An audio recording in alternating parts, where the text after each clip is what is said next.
So yun mga kabiyahe, mga kasowerd, at panibagong araw, panibagong vlog na naman tayo mga kabiyahe. So dahil nga wala tayong adventure ngayon at wala tayong motovlog ngayon, lagyan natin ng bracket ng windshield si Max. At dahil nakakita nga tayo at nakabili nga tayo ng second hand na windshield bracket tsaka po ng side mirror, ay tingnan natin kung babagay ba kay Max yung nabili natin na bracket ng windshield mga kabiyahe. So samahan nyo ako mga kabiyahe at mga kasowerd, kabitan natin. At syempre bago natin kabitan ng windshield bracket si Max, intro muna tayo. Ito ang aking kwento. Makakapanood kayo ng masasaya, nagluluto, namamalengke, naggagala, nagro-road trip kung saan-saan. At ang pangarap ko, mabigyang saya ang aking pamilya at ang aking mga manonood. Kaya tara na mga kabiyahe. Bali dito mga kabiyahe, ay tatanggalin na muna natin itong apat na tornilyo dito sa harapan para matanggal natin to.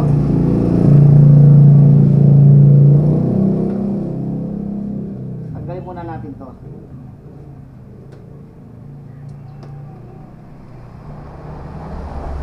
Bali dito ay pang-allen wrench yung ginamit natin dito sa apat. Yan. Lagyan muna natin dyan sa tabi. At pagkatapos doon, palitan natin ang bala ng Philip. So ito namang apat na to ang tatanggalin natin.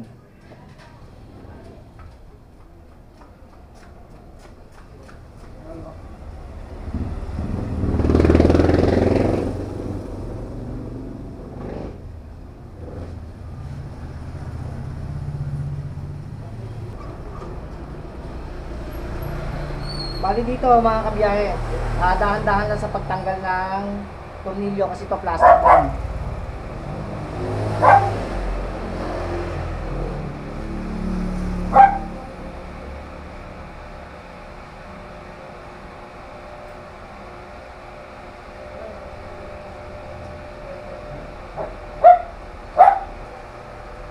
At pag natanggal na natin yung mga tornilyo niya dito sa tabi, itong apat, subukan natin naman na yan nga, siyempre kailangan gumamit tayo ng basahan para matanggal itong harapan.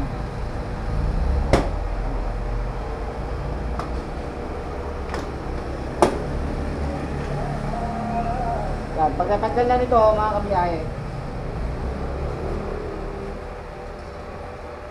ito kung makikita nyo, ito yung goma. Yung goma ay kailangan din natin tanggalin itong goma dahil papalitan natin ito ng bakal.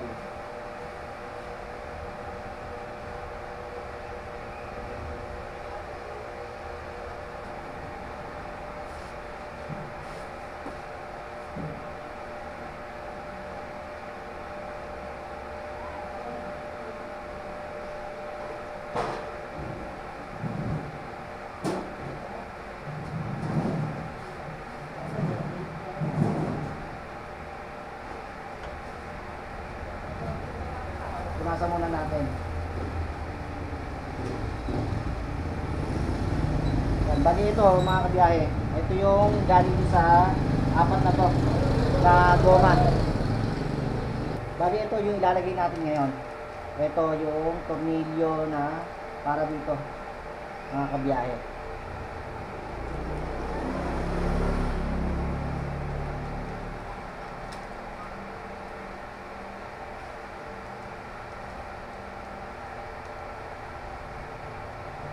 So, ganito dapat yan.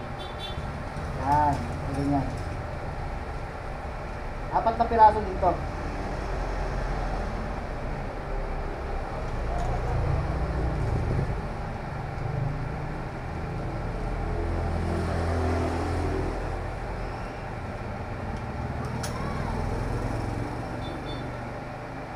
Tsaka ngayon natin ilalagay yung lock.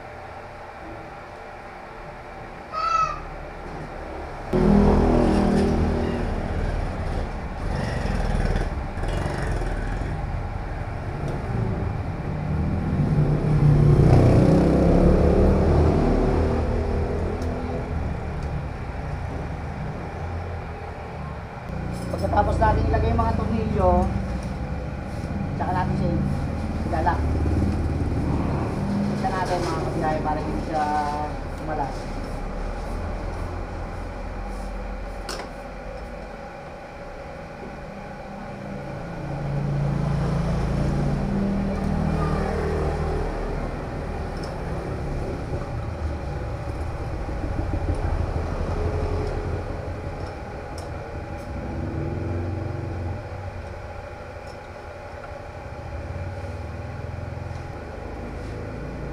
Saka kayo natin ibabalik itong harapan, itong ano.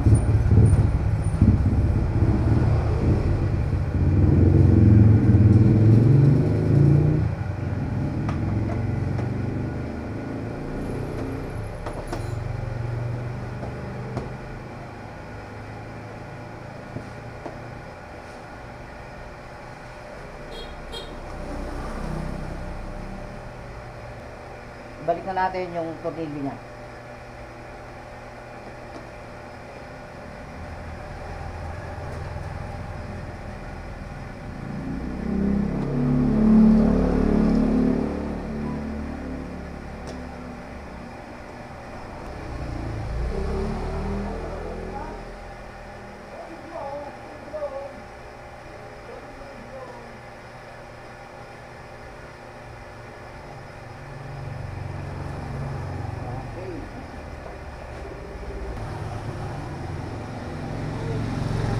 So, bali ito mga kabiyahe ay nabili natin sa online, sa second hand lang siya.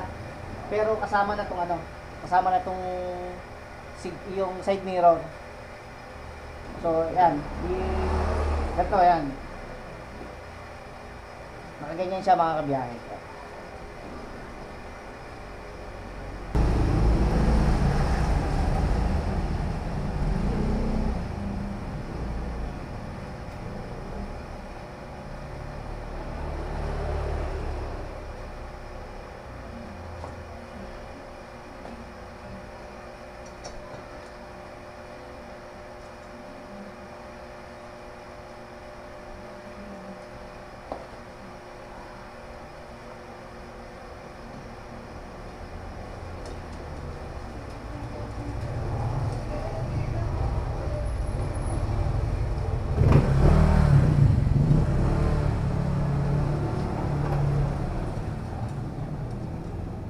Bago natin siya higpitan,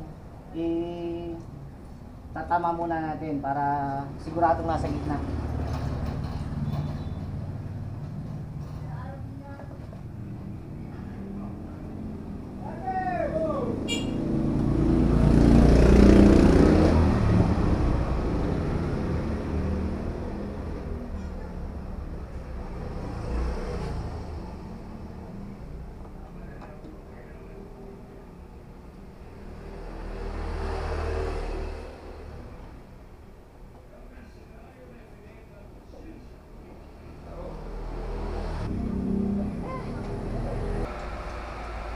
Pagkatapos natin ikabit ito mga kabiyahe, bali ito yung pagkaanuhan ng paglalagyan ng ano, ng windshield natin. Ayan. Ganyan siya mga kabiyahe. Ayan. So ito, itutunin ko natin to para pag-anuhan ng ano, may fix natin to. So yung dalawang bracket na paglalagyan ng windshield ay ilalagay na natin dito.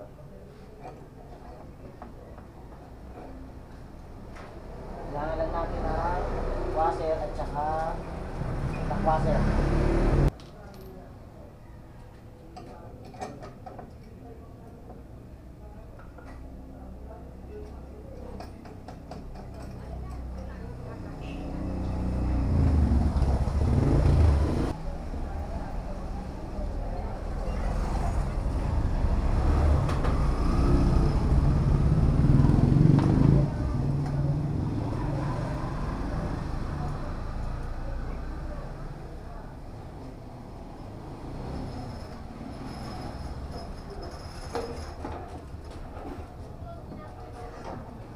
Sabay muna natin para mapantay.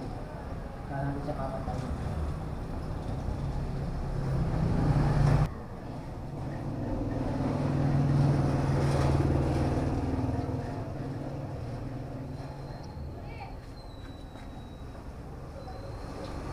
Ito yung magiging forma niya mga kabiyahe. Yan. Yan ang magiging forma.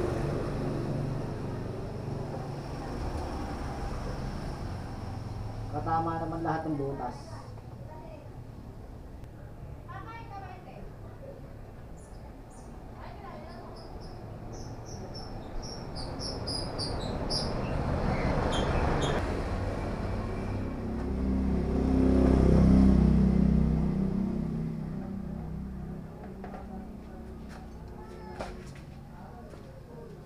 Saan natin kukunin yung kanyang gitna. Yan. Medyo ibababa lang muna natin para takip to mga kabiyahe.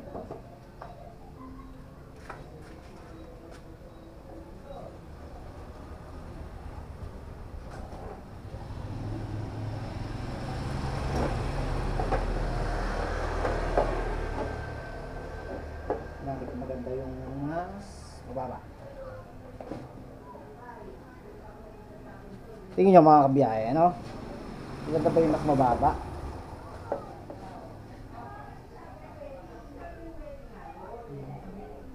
No? Alright. Goods. Goods.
Ito na natin to.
So yun mga kabiyahit, mga kasowerd, at nailagay na nga natin yung bracket ng windshield natin, tsaka yung side mirror. So nakaangat na siya. Ito mga kabiyahe. So nakaangat na siya. Ito kayang-kaya na siyang linisin. Yun din yung kagandahan kung bakit bumili ako nitong bracket, para ito nalilinis. Yan. Right. So ito yung kabuuan niya mga kabiyahe. Yan. At syempre, tatanggalin natin ito mamaya. Yan, tanggalin na natin. Baka sumobra na tayo sa side mirror. So, tanggalin na natin ito mga kabiyahe. Yan. So, ito na nga po. Naikabit ko na nga po ang windshield bracket ni Max. Alright.